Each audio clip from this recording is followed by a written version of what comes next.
الحمدللہ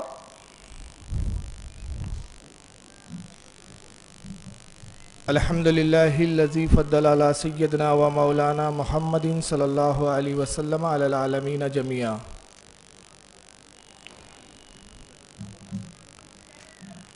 وأقامہ یوم القیامۃ للمذنبین المتلوثین الخطائین الحالقین شفیعا۔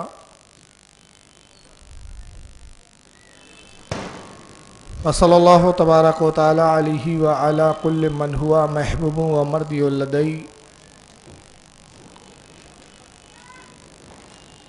صلاۃ تبقى و تدوم بدوام الملک الحی القیوم، ونشهد ان لا الہ الا اللہ وحدہ لا شریک لہ، ونشهد ان سیدنا و مولانا محمدا عبدہ و رسولہ بالہدی و دین الحق ارسلہ۔ قال اللہ تبارک و تعالی فی القرآن المجید والفرقان الحمید،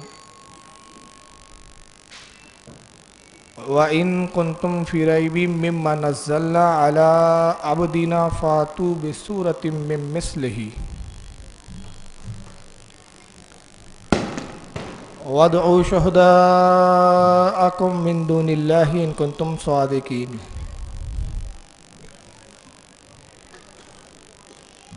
فَإِن لَّمْ تَفْعَلُوا وَلَن تَفْعَلُوا فَاتَّقُوا النَّارَ الَّتِي وَقُودُهَا النَّاسُ وَالْحِجَارَةُ وَأُعِدَّتْ لِلْكَافِرِينَ۔ صدق اللہ العظیم و صدق صادق المصدوق علیہ الصلاۃ و تسلیم۔ ان اللہ و ملائکتہ یصلون علی النبی یا ایھا الذین آمنوا صلوا علیہ وسلموا تسلیما۔ اللہم صلی علی سیدنا مولانا محمد عدد ما فی علم اللہ صلاۃ دائمۃ بدوام الملک اللہ صلی اللہ تعالی علیہ وسلم۔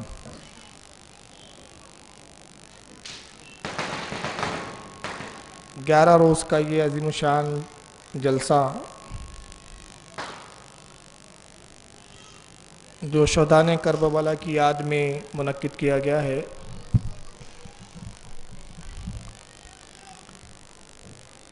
آپ کے اس بمبئی کے اس علاقے کماٹی پورہ میں دوسری بار حاضری کا موقع میسر آیا ہے۔ 6 ماہ قبل ایک عظیم الشان یہاں جلسہ ہوا تھا، اور پھر 6 ماہ کے بعد شہدائے کربلا کے حوالے سے آپ سے گفتگو کرنے کا موقع یہاں کے ہمارے احباب اہل سنت نے عطا فرمایا۔ میں ان کا ممنون و مشکور ہوں۔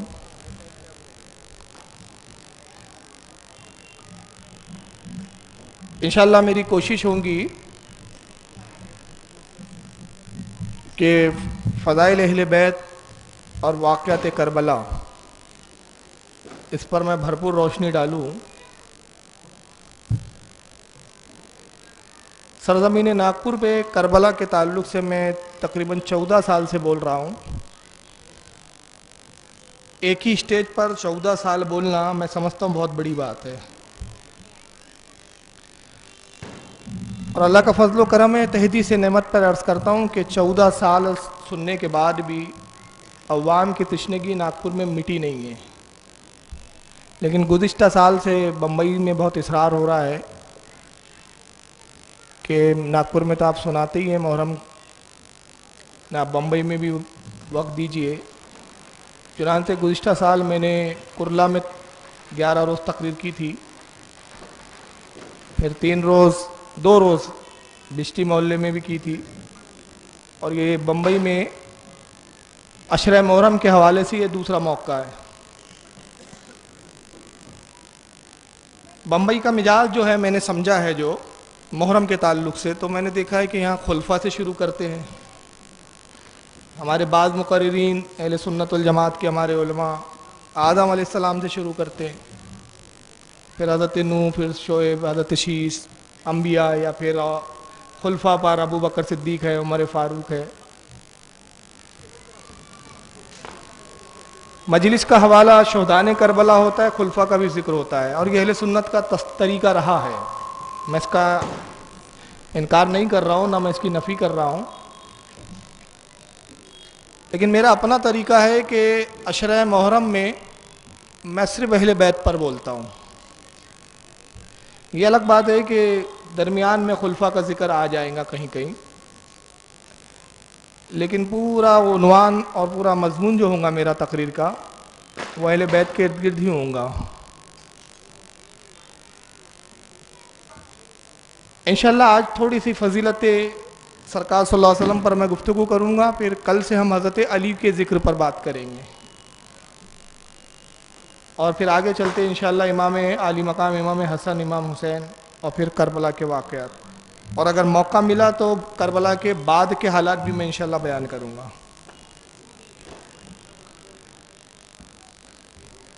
خطبے کے اندر جو میں نے آیت کریمہ تلاوت کی ہے، اللہ رب العزت نے اپنے کلام الہی کی بلاغت و فصاحت کے ساتھ ساتھ اس کے معجزہ ہونے کا، اپنے محبوب کے معجزہ ہونے کا بھی اس میں ذکر فرمایا ہے. جتنے انبیاء اکرام دنیا میں آئے ہیں اس میں بعض کو اللہ تعالیٰ نے کتابیں عطا کی. 4 ایسے برزیدہ پیغمبر ہیں جن کو 4 کتابیں دی گئی ہے، جس میں حضرت موسیٰ علیہ السلام کو توریت،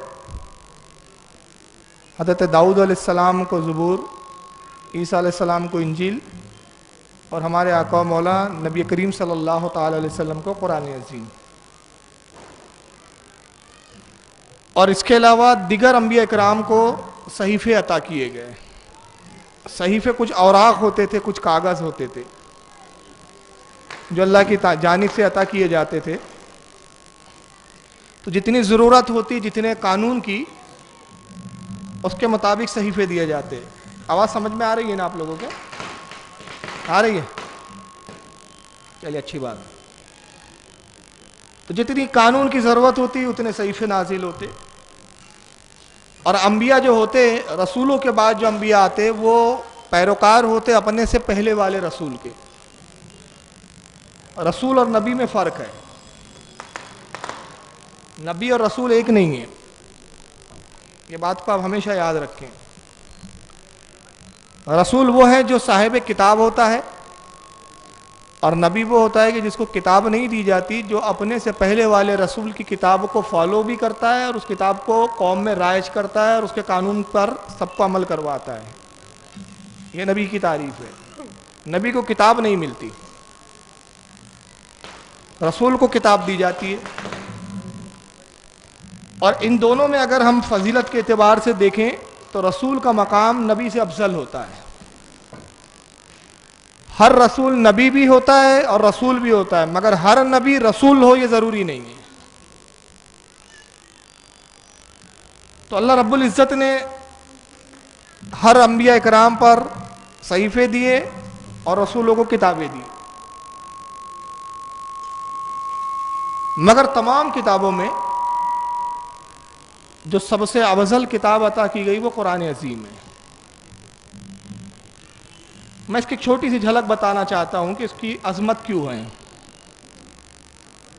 ہو سکتا ہے کہ کوئی شخص یہ سوچے، خاص طور سے دیگر مذاہب کے لوگ، کہ یہ مسلمان ہیں اس لیے اپنے قرآن کو سب سے بہتر بول رہے ہیں اور بولیں گے ہی، مگر ہماری انجیل بھی تو کچھ کم گریٹ نہیں ہے. یہودی کہہ سکتے ہیں ہماری توریت اس سے زیادہ بلند و بالا ہے. لیکن قرآن عظیم سب سے زیادہ افضل اس لیے ہے، اس کی وجوہات تو بہت ساری ہے، اس پر کئی گھنٹے گفتگو کرنے کی ضرورت ہے اور تب بھی شاید اس کا حق ادا نہ ہو سکے. بنی اسرائیل نے جب موسیٰ علیہ السلام سے کہا کہ ہمیں کتاب چاہیے، تو اللہ کے نبی موسیٰ نے کہا کہ جب تک کتاب نہیں ہے تم خیر میں ہو اور بہتری پر ہو. جتنی چیزیں میں تمہیں بتاتا ہوں اس پر عمل کر لو، نجات پا جاؤ گے. مگر تم نے اگر کتاب کا مطالبہ کیا اور اللہ نے کتاب دے دی، قانون دے دیا، تو پھر قانون تمہیں ماننا پڑے گا. اور اگر تم نے قانون کو نہیں مانا تو نتیجہ یہ ہوگا کہ تم پر عذاب آئے گا. اس لیے کہ قانون بننے کے بعد قانون توڑنا جرم ہے، اور جب قانون نہ ہو تو آزادی ہوتی ہے. مگر قانون بن جائے تو پھر قانون نہیں توڑ سکتے آپ. قوم نے کہا نہیں ہمیں کتاب چاہیے, اور اس لیے چاہیے کہ جب تک آپ موجود ہے تو آپ اللہ کے حکم بتاتے ہم سن لیتے, آپ کے بعد پھر ایسا نہ ہو کہ ہم میں انتشار ہو جائے, ہم اختلاف کا شکار ہو جائے, لہٰذا ہمارے پاس کتاب ہونا چاہیے. موسیٰ علیہ السلام کوہ طور پر گئے, مالک کائنات میری قوم کتاب مانگتی ہے. اللہ رب العزت نے کتاب عطا کی, یک بار کی ایک ہی بار میں پوری کتاب دے دی گئی, توریت عطا کی گئی. اب آج کی جو توریت ہے اگر آپ دیکھیں گے, الحمدللہ میرے پاس موجود ہے توریت موجودہ, تو اتنی چھوٹی سی ہے, ایسا معلوم ہوتا ہے کہ رسالہ ہے چھوٹا سا. وجہ کیا ہے چھوٹی کیوں ہو گئی؟ قانون پر عمل نہیں کر سکے, جس قانون پر عمل نہیں ہوا اس قانون کو کتاب سے قوم نے نکال دیا. نتیجہ یہ ہوا نکالتے رہے اتنی چھوٹی سی کر دیا, پوری کتاب تحریف کا شکار ہو گئی. لیکن جو اصل توریت حضرت موسیٰ علیہ السلام کو اللہ نے عطا کی تھی, اس کی ضخامت, اس کی حجم کا یہ عالم تھا کہ اس میں 1000 صورتیں تھی, اور ہر صورت میں 1000 آیتیں تھی. 1000 صورتیں اور ہر صورت میں 1000 آیتیں, اور اتنی بڑی تھی اور اتنی وزندار تھی, تختیوں پر لکھ کر تحریر کر دی گئی تھی کہ اس کو قوم میں صرف 2 لوگوں کے علاوہ کوئی اٹھا بھی نہیں سکتا تھا. صرف 2 لوگ تھے جو قوم میں اس کو اٹھاتے تھے, ایک تو خود حضرت موسیٰ علیہ السلام اور دوسرے ایک حضرت ہارون علیہ السلام آپ کے بھائی. اور پوری بنی اسرائیل میں صرف 2 ہی اس کتاب کے حافظ تھے, حفظ جنہوں نے کیا تھا وہ تھے حضرت موسیٰ اور حضرت ہارون. کوئی حفظ بھی نہیں کر پاتا تھا. جب حضرت موسیٰ اس کتاب کو اپنے کاندھوں پر, اتنی بڑی کتاب کو لے کر آئے, قوم دیکھ کر ہکا بکا رہ گئی. استجاب اور تعجب کے انداز میں قوم نے کہا موسیٰ یہ کیا لے آئے آپ, ہم نے کتاب مانگی تھی آپ تو کچھ کیا لے آئے. میں نہ کہتا تھا کہ کتاب کا مطالبہ نہ کرو, اب تم نے کتاب مانگی ہے تو یہی کتاب ہے اور اس سے عمل کرنا ہے. عمل کرو گے تو جنت, اور عمل سے انکار کرو گے تو جہنم میں جاؤ گے.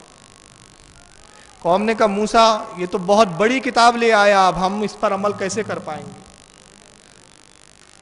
حضرت موسیٰ نے فرمایا کہ آخری نبی جو جلوہ گر ہوں گے محمد صلی اللہ تعالی علیہ وسلم, اللہ تعالیٰ ان کو اس سے بڑی کتاب عطا کریں گا, اس سے عظیم کتاب عطا کریں گا. اور باوجود اس کے کہ تم اتنے مضبوط لوگ ہو, اتنے جاباز لوگ ہو, اتنے طاقتور لوگ ہو, تمہاری عمر طویل, تمہارے جسم کی ساخت اتنی بلند و بالا, اللہ نے تمہیں اتنا مضبوط پیدا کیا, اس کے بعد تم عمل کرنے سے کوتاہی کرتے ہو. مگر محمد صلی اللہ تعالی وسلم کی قوم بڑی کمزور ہوں گی, بڑی ناتوا ہوں گی, عمریں کم ہوں گی, مگر وہ اس کتاب پر عمل بھی کریں گی, وہ اپنی کتاب پر عمل بھی کریں گی. اور کتاب اس سے زیادہ بڑی ہوں گی, اس سے زیادہ بلند ہوں گی, اس سے زیادہ عظیم ہوں گی, اور اس سے زیادہ اس میں صورتیں اور آیتیں ہوں گی. اب یہودیوں کے ذہن میں یہ بات بیٹھی ہوئی ہے کہ ایک نبی ایسا جلوہ گر ہونے والا ہے کہ جس کو کتاب جو دی جائیں گی وہ توریت سے زیادہ بڑی, وہ کتاب توریت سے زیادہ عظیم, توریت سے زیادہ بلند و بالا. اب ان کا خیال تھا کہ توریت میں 1000 صورتیں ہیں اور ہر صورت میں 1000 آیتیں ہیں, تو یقیناً قرآن میں ہر صورت 2000 صورتیں ہوں گی. میں جب زیادہ ہوں گی تو صورتیں زیادہ ہونی چاہیے, اور ہر صورت میں 2000 آیتیں ہوں گی. نبی پاک صلی اللہ تعالی وسلم کی جلوہ گری ہوتی ہے, اور قرآن عظیم کا اب نزول ہوتا ہے. اب جب نزول ہوتا ہے تو عالم یہ ہے کہ سورہ فاتحہ نازل ہوتی ہے تو 7 آیتیں, اِنَّا أَعْطَيْنَاكَ الْكَوْثَرَ نازل ہوتی ہیں تو 3 آیتیں یا 4 آیتیں, سورہ اخلاص نازل ہوتی ہے تو 3 آیتیں. تصورات کیا ہے یہ قوم یہود کے, جب توریت سے بڑی کتاب دینے کی بات کی گئی ہے, توریت سے بڑی کتاب کا وعدہ کیا گیا ہے, تو صورتیں 2000 ہونی چاہیے اور ہر صورت کی 2000 آیتیں ہونی چاہیے. عالم یہ ہے کہ یہاں تو کسی صورت میں 7 آیتیں, کسی میں 3 آیتیں, کسی میں 4 آیتیں, کسی میں 100, کسی میں 150, بہت ہو گیا تو 200 250, اس سے اوپر کوئی صورت میں آیتیں نہیں. تو یہ وہ کتاب نہیں ہے جس کے بارے میں موسیٰ نے کہا تھا. انہوں نے قرآن عظیم کے بارے میں شک کیا, اور کہا محمد یہ وہ کتاب نہیں ہے اور وہ تم پیغمبر وہ نہیں ہو جس کی پیشن گوئی موسیٰ نے کی تھی. موسیٰ نے جو ہمیں بتایا تھا اور جو ہم نے اپنے باپ دادوں سے سنا وہ تم نہیں معلوم ہوتے. تو قرآن عظیم کی آیت کریمہ نازل سورہ بقرہ میں ہوتی ہے الف لام میم ذالک الکتاب لا ریب فیہ. یہ حروف مقطعات ہے، اس کے معنی اللہ رسول کے سوا کوئی نہیں جانتا. میں اس پہ آگے گفتگو کروں گا انشاءاللہ کہ حروف مقطعات کیا ہوتے ہیں. الف لام میم ذالک الکتاب لا ریب فیہ، یہی وہ بلند رتبہ کتاب اور اس میں کوئی شک کی گنجائش نہیں. تم یہ سمجھ رہے ہو کہ بلند رتبہ ہونے سے، اس کی ضخامت زیادہ ہونے سے مراد یہ ہے، اس کی شان و عظمت سے مراد یہ ہے کہ 2000 صورتیں ہو، ہر صورت میں 2000 آیتیں، یہ نہیں، بلکہ اس کی ایک ایک آیتیں اپنے حجم کے اعتبار سے چھوٹی ضرور ہے مگر عظمت، معنی، بلاغت، فصاحت، معنیت کے اعتبار سے پوری توریت پر ایک ایک اس کی آیتیں بھاری ہے. اس کی فساد وہ ہے کہ پوری توریت کو ایک طرف رکھ دو اور قرآن کی ایک آیت کو رکھ دو تو توریت کی آیت اس کی ایک آیت کا مقابلہ نہیں کر سکتی. تو فرمایا کہ ذالک الکتاب لا ریب فیہ، یہی ہے وہ بلند رتبہ کتاب اور اس میں کوئی شک کی جگہ نہیں. اور پھر اسی صورت میں آگے کہا گیا وَإِن كُنتُمْ فِي رَيْبٍ مِّمَّا نَزَّلْنَا عَلَىٰ عَبْدِنَا فَأْتُوا بِسُورَةٍ مِّن مِّثْلِهِ. اور اے لوگو اگر تمہیں اس بات میں شک ہو، ڈاؤٹ ہو کہ یہ جو قرآن کی ہم آیتیں اپنے بندے محمد صلی اللہ علیہ وسلم پر نازل کرتے، اپنے خاص بندے پر نازل کرتے، یہ اللہ کی طرف سے نہیں ہے، تو پھر ایسا کرو کہ اس کی مثل ایک صورت بنا کے لے آؤ. اب یہ چیلنج کیا گیا، اگر یہ اللہ کی طرف سے نہیں ہے تو پھر ایسا کرو کہ اس کی مثل ایک صورت بنا کے لے آؤ. یہ چیلنج ہوا. تاریخ بتاتی ہے کہ کوشش بہت ہوئی لیکن کسی نے بھی صورت تو لانا بہت دور کی بات ہے، ایک آیت کا ٹکڑا بھی بنا نہیں سکے اور نہ انشاءاللہ قیامت تک بنا سکیں گے. اس پر میں آگے بتاؤں گا کہ کن کن لوگوں نے کوشش کی، لیکن ابھی گفتگو اس مرحلے میں میری چل رہی ہے کہ قرآن عظیم تمام کتابوں سے افضل. اور افضل کیوں ہے کتاب؟ اس لیے کہ سب سے افضل نبی پر نازل کی گئی. اب آپ کہیں گے کہ نبی افضل کیسے اور جس نبی پر کتاب نازل ہو رہی ہے وہ کتاب سب سے افضل کیسے؟ تو آئیے میں چند نکات آپ کے گوشے گزار کروں. جتنی کتابیں اللہ نے انبیاء کو دی، کتاب دینے کا انداز تھا. موسیٰ علیہ السلام نے کہا پروردگار کتاب چاہیے. کتاب کا مطالبہ کون کر رہا ہے؟ کون کر رہا ہے؟ نبی. مانگ رہے ہیں نبی، اے پروردگار مجھے تو کتاب دے، تو دے. مانگ رہے ہیں، التجا کر رہے ہیں. تو ارشاد ربانی اور ایک کتاب چاہیے، کوہ طور پر آؤ. کوہ طور پر آؤ. کس عالم میں آؤ؟ قرآن میں اس کا ذکر ہے. 30 روزے رکھو اور روزے ایسے رکھو 100 وصال کے، کسی وقت کچھ کھانا پینا نہیں ہے. اپنے پیٹ کو ہر طرح سے پاک کر لو، ظاہراً بھی پاکی حاصل کر لو، باطناً بھی پاکی حاصل کر لو. موسیٰ علیہ السلام نے 30 روزے رکھے. روایتیں بتاتی ہے کہ 30 روزے رکھنے کے بعد آپ کے منہ میں قدرتی بو پیدا ہو گئی جو روزہ رکھنے کی حالت میں پیدا ہوتی ہے. اور اس کے بارے میں حدیث پاک میں ہے کہ روزہ دار کے منہ کی خوشبو، بو فرشتوں کو مشک سے زیادہ بہتر ہے. فرشتے اس کو مجھ سے زیادہ پسند کرتے ہیں، اللہ کے نزدیک مجھ سے زیادہ بہتر ہے. بو پیدا ہوئی تو جناب موسیٰ علیہ السلام نے خیال کیا کہ اس بو کے ساتھ کوہ طور پر جاؤں، اللہ سے کلام کروں. حیا معلوم ہوتی ہے، آپ نے مسواک کر لیا. اللہ نے فرمایا موسیٰ مسواک کیوں کی؟ عرض کی مالک کائنات منہ میں ایک بو پیدا ہو گئی تھی مسلسل روزہ رکھنے سے، تو اس سے ہم کلامی کا شرف حاصل کرنا ہے. میں نے چاہا کہ اس عالم میں جانا مناسب نہیں، میں نے مسواک کی، منہ صاف کر دیا. اللہ نے فرمایا موسیٰ وہ تم دیکھتے نہیں تھے جو ارد گرد تمہارے فرشتے منڈلاتے تھے، اب وہ دور ہو گئے ہیں تم سے. اے رب قدیر یہ فرشتے مجھ سے دور کیوں ہوئے؟ کہا یہ بو کی وجہ سے تم سے قریب ہوا کرتے تھے. ان فرشتوں کو تمہارے منہ سے نکلنے والی بھی بو مشک زیادہ پسندیدہ تھی، مگر تم نے اس کو صاف کر لیا، یہ تم سے دور ہو گئے. اب اس کے کفارے میں 10 اور مزید روزے رکھو. موسیٰ نے 10 اور روزے رکھے، کل ہو گئے کتنے روزے؟ 40 روزے رکھنے کے بعد طور پر پہنچے، کتاب عطا کی گئی. موسیٰ کتاب لو.